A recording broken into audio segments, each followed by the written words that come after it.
Hello, folks. I'm pleased to be with you today. I'd like to give you a little background on how The French Broad came to be as a book, and then I'd like to take you on a tour of the book. We'll go through some of the chapters, noting some of the highlights and writing methods. Basically, why did this book come to live on through the decades, through the power both of its content and its writing? So you see here a picture of the French Broad in Woodfin, North Carolina, just south of Asheville. I'm sorry, just north of Asheville.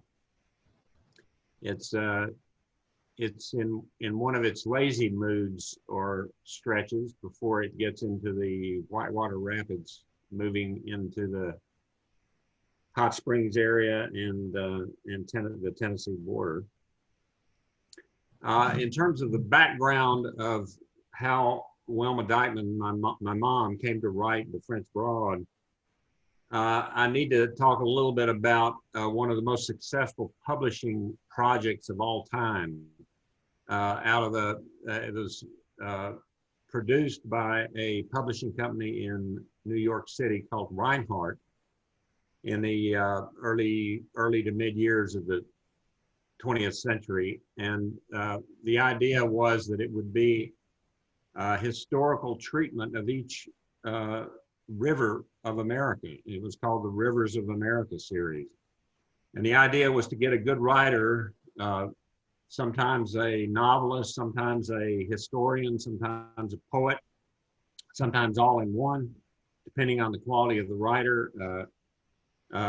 Many times they were natives of the particular watershed they were writing about. And they had tremendous success with this idea. Through 48 books up until 1955 on rivers as diverse as the Potomac, the Columbia, the Susquehanna, the Upper Mississippi, the Lower Mississippi, the Brandywine, Marjorie Kinnon Rawlings, Marjorie Stoneman Douglas wrote her book on the Everglades, called it The Sea of Grass.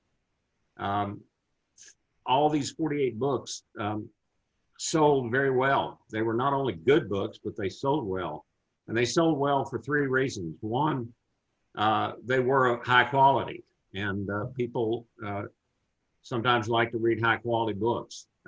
Secondly, the people who lived nearby, lived in that watershed, wanted to read about their area and bought the book. And thirdly, series buyers, buyers who may have bought the Susquehanna because they lived in eastern Pennsylvania, but also because the next book, maybe on the Columbia in Washington State, came out, they would pick that up because it was a companion volume to their river. So these were bestsellers. It was recognized if you were part of the series, you were in the big leagues. Fast forward to 1940, and an unknown sort of apprentice writer from Western North Carolina, Wilma Dykeman, married an unknown poet and apple grower from Eastern Tennessee, James R. Stokely Jr. And for their honeymoon, they decided to go west. So they went west after loading up their little Ford convertible with a bunch of Rivers of America books and WPA, Works Progress Administration, histories of various Western states. So that's how they became really familiar with the Rivers of America books. For the next decade, through the 1940s, Mother basically lived in a small stone cottage in the English mountains of East Tennessee and practiced her craft. She read a lot of the modern library books, the classics that had just come out under that label, and she wrote short stories mainly. She practiced her fiction writing, starting with short stories. She also wrote an unpublished novel, which she later refashioned into the great novel, Tall Woman. And she wrote an unpublished memoir, unpublished until about 2016, when it came out as Family of Earth, A Southern Mountain Childhood. So she was an unpublished writer by the time the early 1950s rolled around.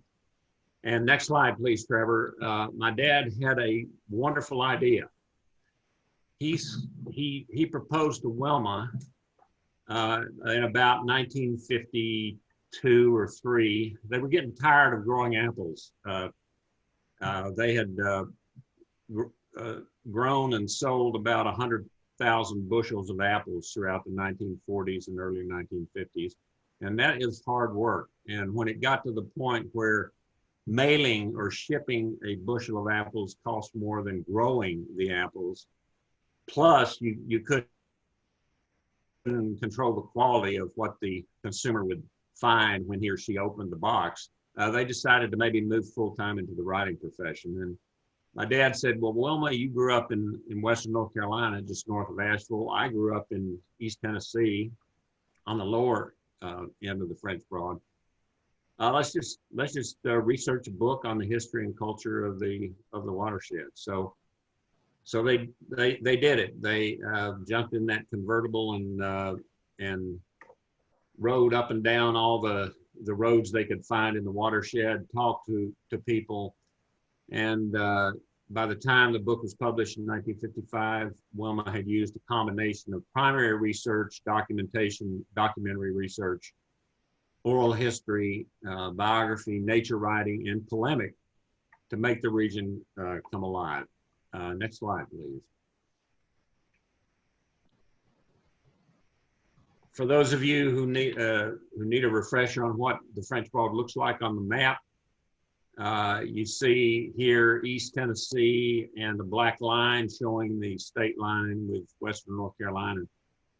The main channel of the French Broad starts right in that the end of that blue line, the squiggly blue line, just north of the South Carolina state line, and it curves around northward through Asheville, through the mountains of the Spring Creek Mountains and the Unaka Mountains into Tennessee.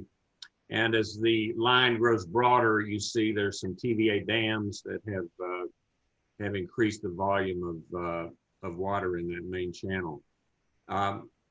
You may note also there's not a blue line, but there's a blue word there called pigeon, which is kind of parallels the diagonal French Broad. And the main tributary of the French Broad is the Pigeon River, which arises. It's almost like a mother cradling her child. The French Broad is cradling the Pigeon River that sources itself on the north side of the Blue Ridge Parkway, a few feet from where the main channel sources from the south side around Devil's Courthouse. And the Pigeon River then flows almost due northwest to join up with the French Broad about when that main channel starts to grow squiggly and wider. So the way Mother summed that watershed up was as a rare country that boasts a variety of beauty, species, and experience. Next slide, please. Mother blazed sort of two main trails in this book. We'll get to the second one much later, but the first one was with this oral history. And you see a quote from the Tennessee Historical Quarterly there that talks about the importance of that. Generally in the mid 20th century, you weren't considered a historian unless you were holding and dealing with documents that could crumble in your hand.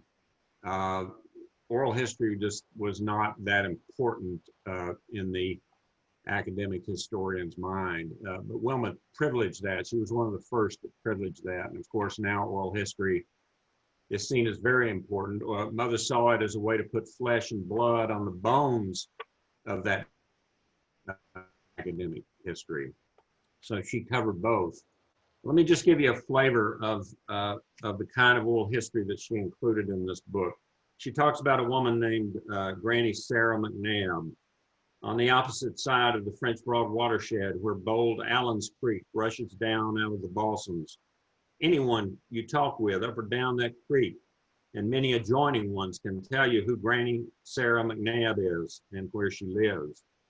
In a weathered little house yon side of the creek, her face is rounded and webbed with fine lines and full of light. Its strength of character matches her lean body's strength of muscle. Law, child, I've had to be strong. I'm 84 years old now, and I've catched babies ever since I was 20. The last one was when I was 80. I slipped out in the night. None of the family knew about it, and I got back before morning. None of them know about it to this day. I waited on 2 or 3 doctors at different times while I was growing up. Everybody always said I had to turn to be a nurse. And after a while, women started sending for me if they couldn't get the doctor. And pretty soon, some of them wanted just me, wouldn't hear to a doctor looking after them. I couldn't count all the babies, 500, 600, 700. There was over 100, I guess. And there was over 100, I guess, that I never turned in at Raleigh. It was before I ever had those forms to fill. But out of all that number, over all those years, I never lost a baby or a mother. Oh, it wasn't none of my doing. It was the work of the Lord. I was just an instrument for him to use. During those years, I got married and had children myself. There was 10 of them, 5 boys and 5 girls, all still living today, but 1. So that's just an example of all the people my dad and mother talked with in the research for that book. And that's a woman who outlived 9 of her own children. Next slide, please. This is, we're going to continue the tour through the book, the writing methods as well as the content. I'm not going to dwell on the Cherokee because many of us may be more familiar with the history of the Cherokee Nation here. If you're not, go to the book. But she did not ignore the first settlers in the country who hunted the forest, fished the waters, left their livelihood, their commerce, their myth, their recreation. Next slide. So the first non-native settlers tended to come from the British Isles, tended to be Scotch-Irish, English, German, Low Dutch, occasionally French Huguenot, all coming for a variety of economic and religious persecution, and self-selecting those folks who wanted just to strike out on their own and to try to make it in a new, strange world, and maybe have some adventures. But Mother's got a great passage in terms of what those settlers brought with them and what they did. By any standard, most of the early families were poor. Many a man came into the country on foot, carrying his clothes on his back, hunting knife and axe at his belt, rifle over one arm or shoulder, and powder, flint, and bullets, and cook pot and hooks, and perhaps on the other. Some came on horseback, but where there was a family, it was rare that all could ride, although a few necessities were added on the pack horse to those above. Bedding, maybe, blankets, and empty ticks, which could be filled with leaves or later straw and feathers, a froe, an extra skillet of iron, eating utensils, hose and plow points, and an auger. Those who came next in wagons, hauling slowly up the steep mountains, creaking down rutted inclines and over rocky creek beds, could add still more of the necessities, even seeds and plants, sometimes the tools of a trade and a spinning wheel. Tired and eager, they found their place, each his own cove or mountain slope or river field, and faced their first tremendous task, that of destroying the most precious resource on the continent. With all the vigor and recklessness of necessity, which had been their forward push to this very place, they attacked the forest of primeval pine and poplar, walnut and oak, chestnut and maple, With axe and fire, they laid the giants low. The bitterest irony over all the years of settlement is in this process by which a people so frugal they utilized every element of nature, animal, vegetable, and mineral to its least portion, made every scrap count, scraped and pinched, and survived only by the closest economy, could waste with prodigal abandon the vast harvest of centuries as if it were not only useless, but actually an enemy.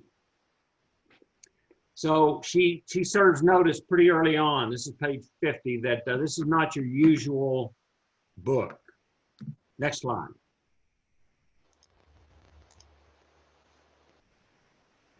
This chapter on the hog drives, the first great industry of the Southern Mountains, was the sample chapter that Wilma sent to Reinhardt in New York City to see whether they wanted to publish the French Broad, the 49th volume in the Rivers of America series. The odds were pretty long that they would do so.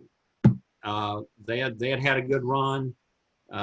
They had already sent her a note that said, "We're not sure. You know, we want to start in on the small rivers. We've done all the big ones."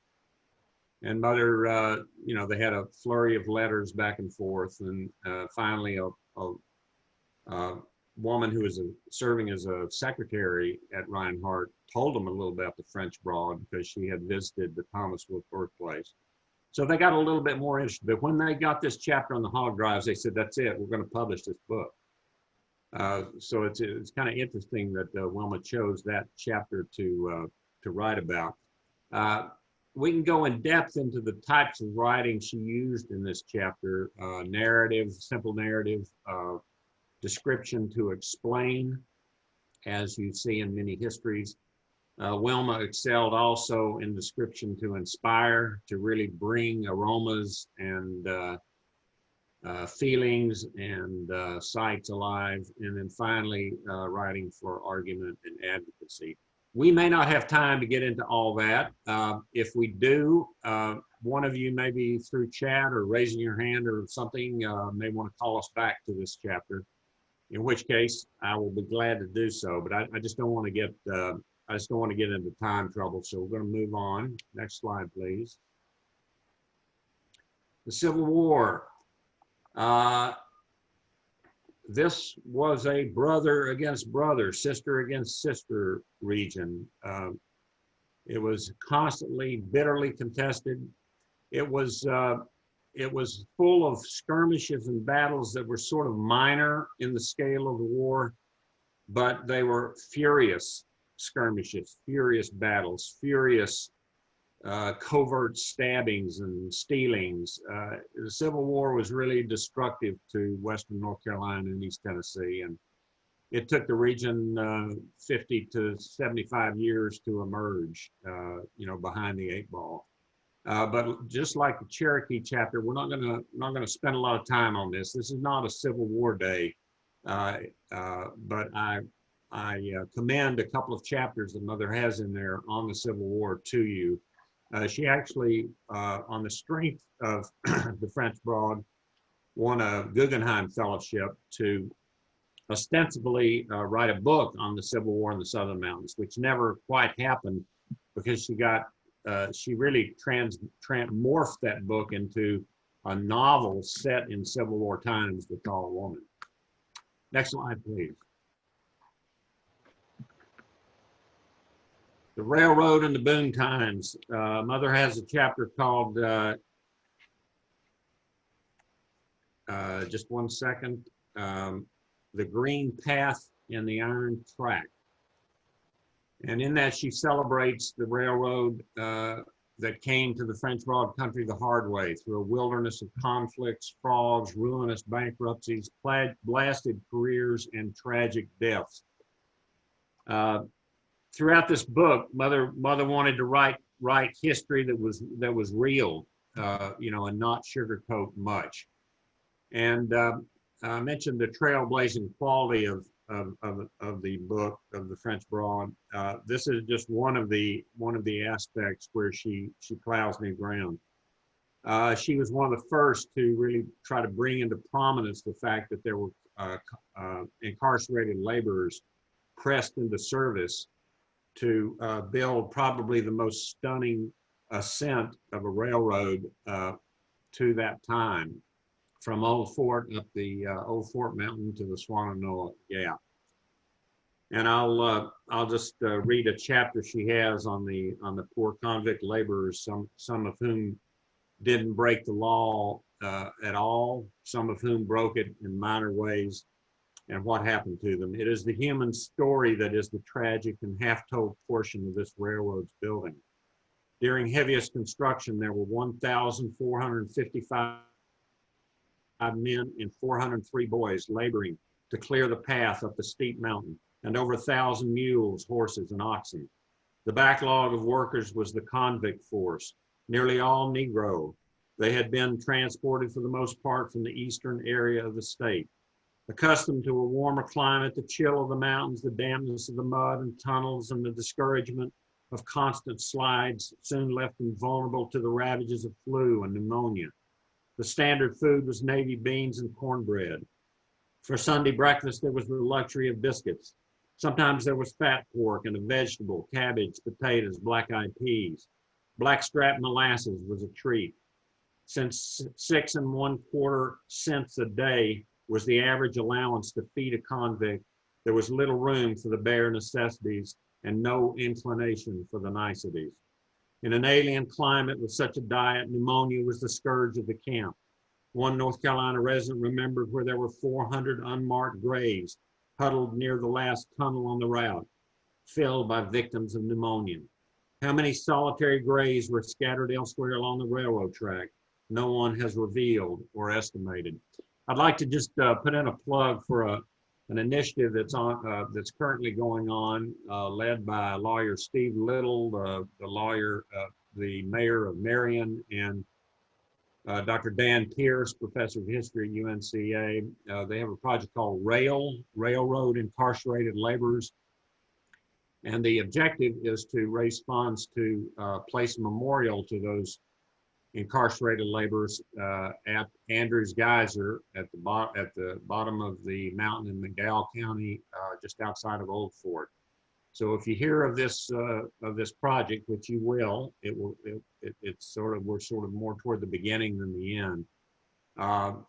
Keep it in mind and see if you can support putting a memorial to the right people in history. Next slide, please. Thomas Wolfe. Mother knew Thomas Wolfe from a visit she paid to him at his O-Team cabin in the summer of 1937. My dad knew Thomas Wolfe better. He basically went up to the Chelsea Hotel, knocked on his door, and introduced himself. And they palled around for about a year before Thomas Wolfe died. So Mother had a chapter on the contrast between the Biltmores and the Wolfes. She called it the chateau and the boarding house. Next slide, please. Again, we talk about the theme of oral history, the importance of getting to know the folks who lived in the watershed. And I'll just talk about two characters. One was a street corner preacher that my parents ran across. And I'll just give you a flavor of his sermon. Oh, I'm a-telling you plain, on that final judgment day, when the Lord comes on earth a-riding that pure white stallion bred in the stables of God. And when he begins to choose up his own, there's a many of you going to be a-weeping and hollering and begging for mercy. But brother, the time to beg is now. Get right now. Pull your feet out of the muck and mire of hell, because it's a place of pain and sorrow everlasting, burning forever. And brother, when you're burning and sweating down there, let me tell you, there ain't no relief. There ain't no fans, nor no rest. And brother, there ain't no cokes in hell. And the title of this chapter on religion in the mountains is There Ain't No Cokes in Hell. No cokes in hell. That's character number one. Character number two, one of the true notorious and regionally famous characters, Jesse James Bailey. He was sheriff of both Madison County and Buncombe County, if you can believe it. But he came to prominence by busting up more moonshine stills than anybody else. And she begins this chapter on the high sheriff just by a little description on how she began to track him down. Ever know Jesse James Bailey? You ask the old farmer mending fence with baling wire along the road in Madison County. He spits. Well, now I reckon back 1920, 22, when he was sheriff of this here county, things was coming. He worked at his job 24 hours a day and ate and slept in his spare time. Ever heard of Jesse James Bailey? A wide grin creases the face of the ancient Negro woman rocking in her chair on the littered porch of the shack on Velvet Street. You mean old Sheriff Jeff Bailey? Lord, Lord, every moonshiner and liquor peddler in Buncombe County breathed easier when he done laid down his sheriff badge. Them was high days back then. That's the beginning of the chapter, and it gets better from there. Next slide.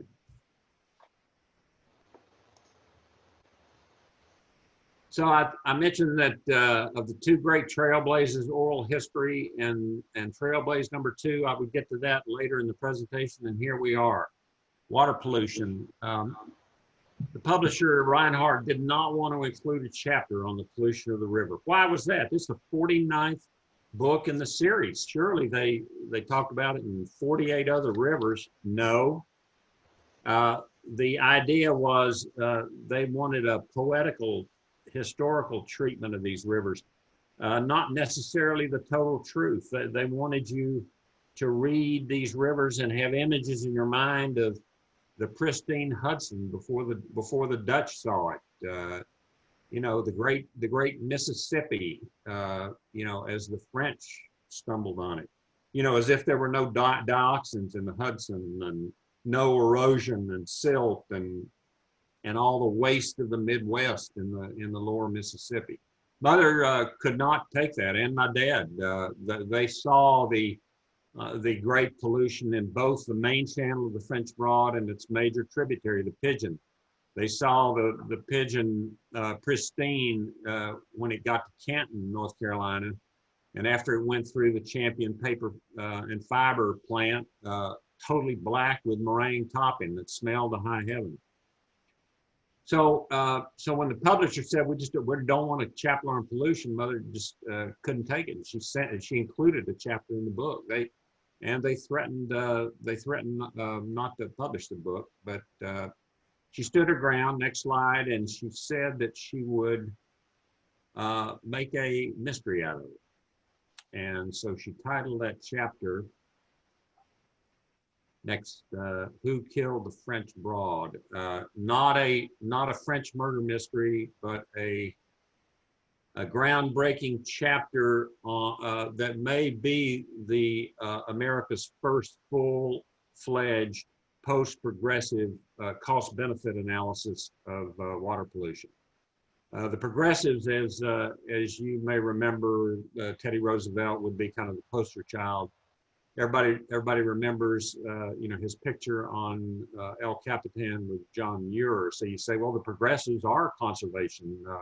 You know, the great national parks that the progressives preserved. But there was a dark underbelly to them as well in those first couple of decades, three decades of the 20th century, leading into the very conservative 1920s. And that dark underbelly was for every Yosemite, there was a Hetch Hetchy that got a dam. The West began to be seen as really nothing much more than navigable streams or streams that could be made navigable in order to barge out the mineral ores and mining that took place. So this whole progressive idea was kind of a closed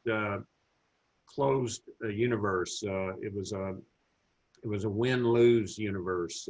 If you took $1 from the economy and gave $1 to trees, you know, what were you? You were not American. If you took the dollar from trees and gave it to the economy, you were at least helping your neighbors and your nation. So Mother said, let's take a look at this. She went through the numbers, a lot of numbers in this book and this chapter, but also where to place the blame. And she was very careful not to try to place it with Champion Paper, the biggest single point polluter. She didn't want to place it with others from anybody's perspective. She didn't want to allow people to say, well, yeah, pollution is terrible. You know, isn't it bad that Champion does all this, or that farmers do all this by letting their cattle graze in the river, or construction people who are heedless of what they need to do. And basically, she said, there's only one respectable course for a free citizen, and that's to shoulder his share of the responsibility for the killing. And she let out a clarion call for a law. That law became what is today the environmentalist strongest tool for clean water, the Clean Water Act of 1974, I believe, passed over Richard Nixon's pocket veto. Next slide. In this chapter, she had a big idea. There were 3 reasons she felt that in that cost-benefit analysis, clean water helps business and has real economic benefits. The first was not a real surprise. It was known in the progressive era. Next button, please. More tourists. That's kind of a national park, national forest idea, that you'd get fishermen, hunters, nature lovers, and you would get a better tourist economy. But the second bullet was really the new idea, and that was the idea that clean water, a culture of clean water, would attract new industries. When companies would look for places to place their manufacturing plants, including middle managers as well as the workforce, they would be attracted to communities that had an environmental focus. And we see that play out in the new millennium. The problem was that Mother was about 50 years too early with this idea. In terms of her own stature and fame. She should be internationally known. She's regionally known. Third bullet, please. The third idea was something that we're going to run up against in the next 50 years, and that's drinking water from municipalities. Even in the mid decades of the 20th century, there were some small towns that were using the French Broad for water. And that raises the question of what are we going to do in the next century? We've already wasted, as you heard from the quote on the first non-native settlers, we already destroyed our great virgin hardwood forest. Is that what we're going to do to our water? Western North Carolina is possibly, I would say it's one of the top 2 or 3 watered regions in the world. I think Central Asia, Kyrgyzstan may have more water sources, possibly, but we have 10 major rivers sourcing 5 on the east side of the Continental Divide, 5 on the west side, and we got a ton of water. And the extent of our planning is sort of summed up in the quote: "We're so blessed. We're so blessed with this water." But what are we going to do with it? We're going to sell it to Charlotte, to Roanoke, to Knoxville, to Atlanta. Georgia's attempt a few years back to alter the state boundary to cover a few more miles of creek bed and water bed. that's not, there's method in that madness. So we need to do a lot more work, a lot more planning on to be careful that we do not waste our valuable clean water. Next slide. And I thank you. As you saw, I was moving into polemic myself, so stop me. For more information about Wilma Dykeman, you can visit our nonprofit dedicated to sustaining Wilma's core values, www.wilmadykemanlegacy.org, or our Facebook page at WD Legacy. And at this time, I'd like to open it to, to questions or discussion, comments. You don't have to have a question. I might learn something from each of you. Okay. So let me throw it back to Trevor, and he can curate the questions, and I'll try to field what comes at me. Well, thank you, Jim. That was fascinating, and thank you, audience, for bearing with the technical glitches and the learning process. Jim, I've got a few questions for you. One that's came straight from the audience already is, can you tell us a little bit more about the illustrations and how those came to be and who did them?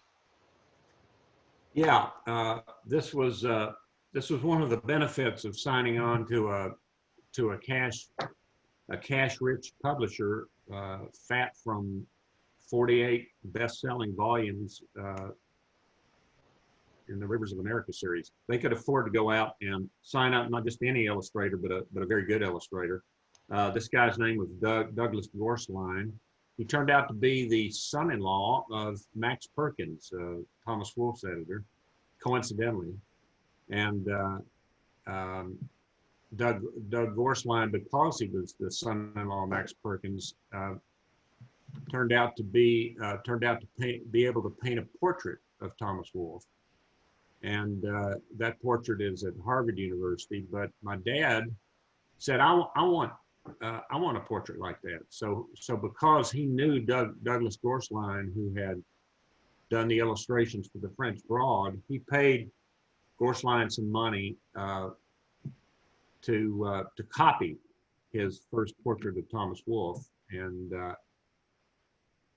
And so my parents had a portrait. They hung it in their library when they lived in East Tennessee, and enjoyed it very much. My brother and I later gave it to the Thomas Wolfe Memorial.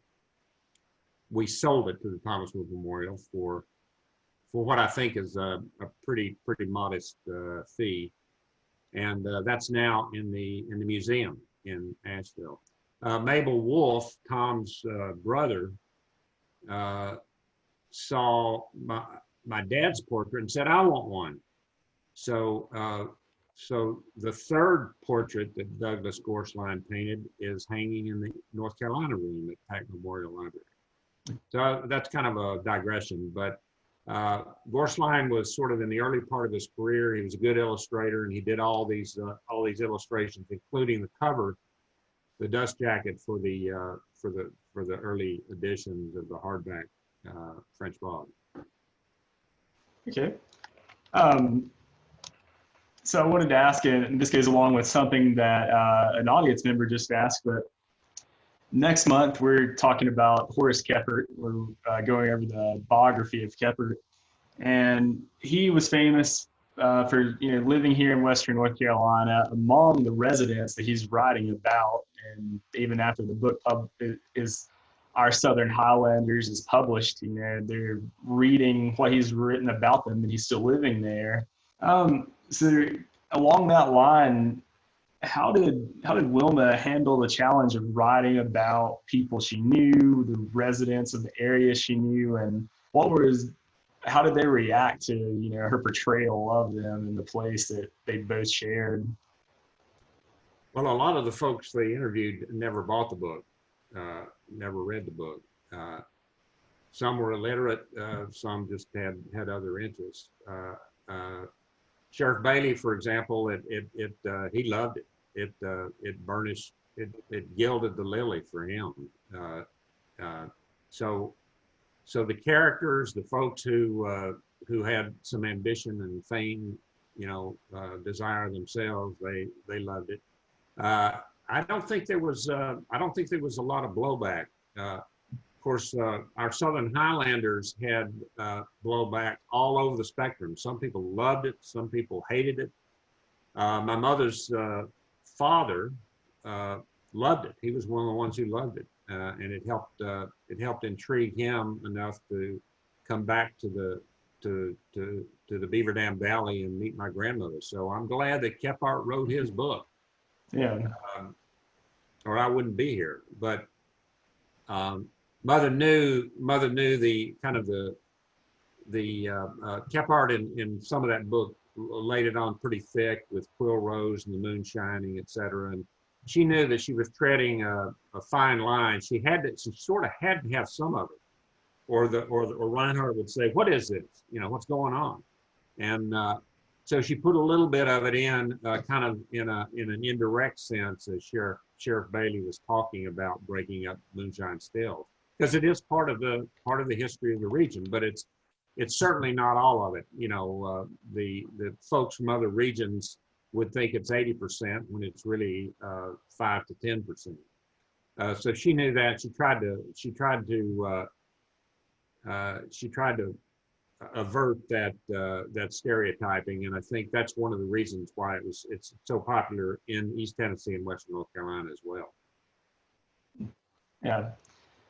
I guess I kind of want to combine a couple of these questions here. Someone asked if you could talk a little bit more about Wilma's politics, and then somebody asked, how can we set the stage for an active relationship between our environmental groups and industry, along with inspired by the actions of your mom? Can you talk a little bit more about that? Right. So people have, every individual has a kind of an inner instinct, political instinct, a natural political instinct, and a way they present to the world to try to make it better. And Mother's inner natural political instinct was progressive Democrat. But the way she presented to the world to make the world better was as the liberal side of moderate, and she did that knowingly and with great work because she firmly believed that America cannot get better unless everybody works together, unless Republicans and Democrats and all others work together. So I don't think it's a coincidence that the Republican governor of Tennessee at the time, Lamar Alexander, appointed her Tennessee state historian. She was the first Tennessee state historian who was a woman. And that would not have happened if she had just come on as strongly as her instincts would have directed. So she could work with people, and she knew the necessity for compromise and the power of compromise. So I could go on, but that's kind of the kernel of what I would want to say. Yeah. We have, let's see, another question that just came up, asking more about the rail memorial and what type of memorial they're hoping to install, and also how can we contribute to that effort. I would say the Western North Carolina, Ann Chesky Smith, the director of our association, I'm a member, proud member. She's on the planning committee, and I would say shoot her an email and tell her that you want to contribute half your net worth to. Actually, I think the goal is maybe $5,000 to $10,000, so it's not insignificant, but it's not all the money in the world. So I think we can do it. The idea is to put at Andrews Geyser. It's a picnic area. It's at the location where the camp for the convict laborers was located, one of the camps. And it's also, it's a stunning location. It's a few miles outside of Old Fort toward the Old Fort Mountain. And it's right in these tremendous engineering loops of the railroad, where you look over your shoulder and you see this railroad high up, and you would think that the train would go from east to west. But because it's a loop, at that particular section, the train goes in reverse, goes from the mountain toward the Atlantic Ocean. And it's got one more loop in it. So it was an engineering marvel. So the idea behind the monument is not fully completed, but it would resemble in character the kind of monument that faces the parking area that kind of explains the Andrews Geyser location. Okay. And then I believe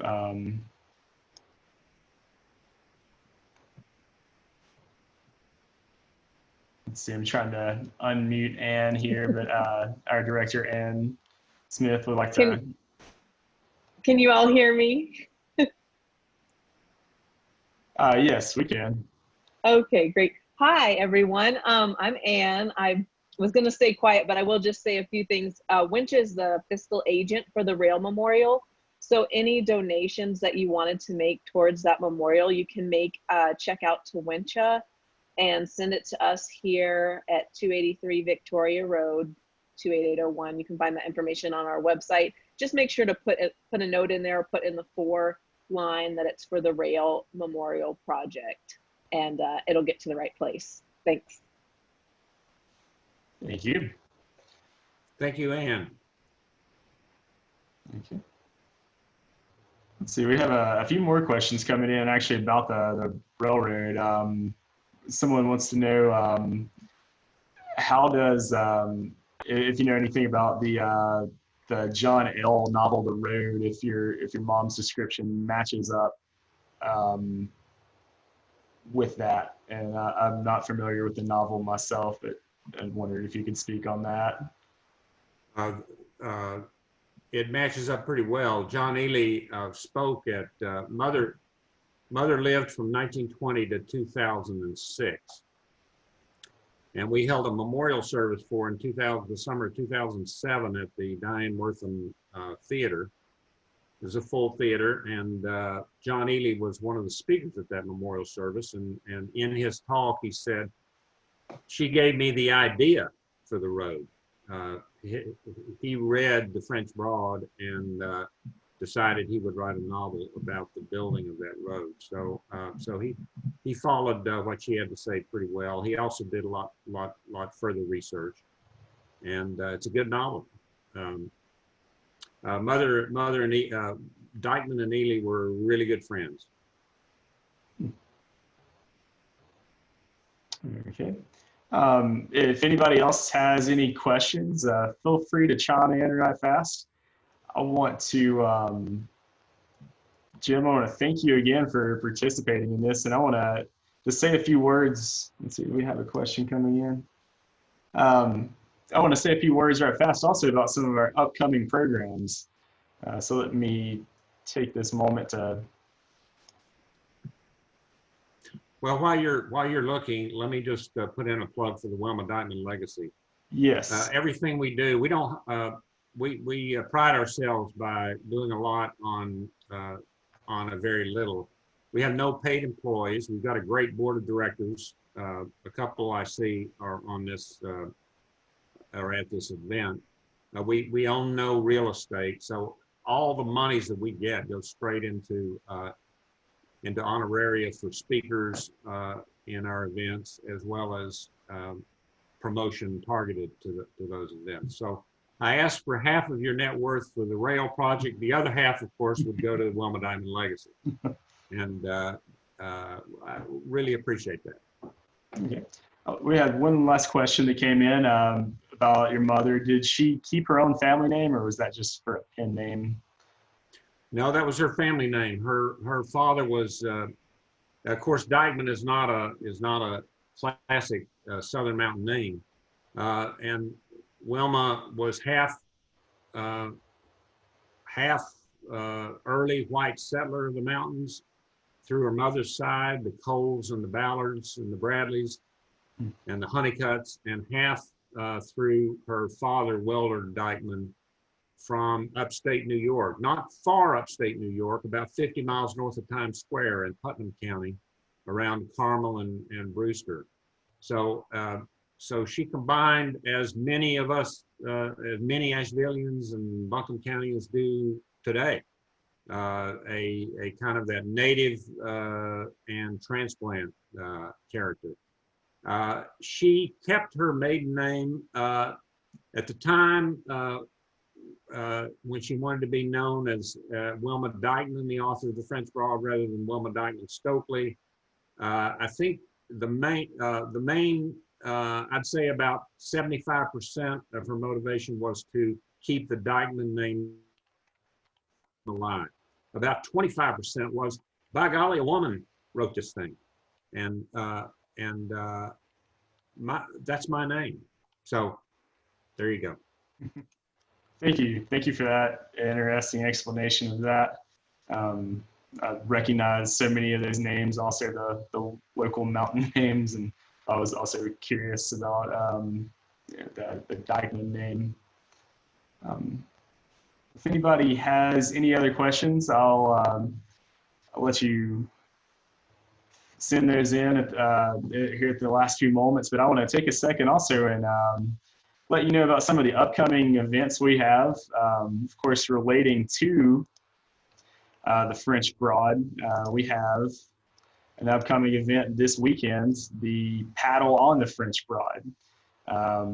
It's a 6.5 mile stretch of what I think is one of the most historical sections of the French Broad. We're going from near Amboy Road, near Carrier Bridge, to Woodfin Riverside Park, where the photo that we began with was taken.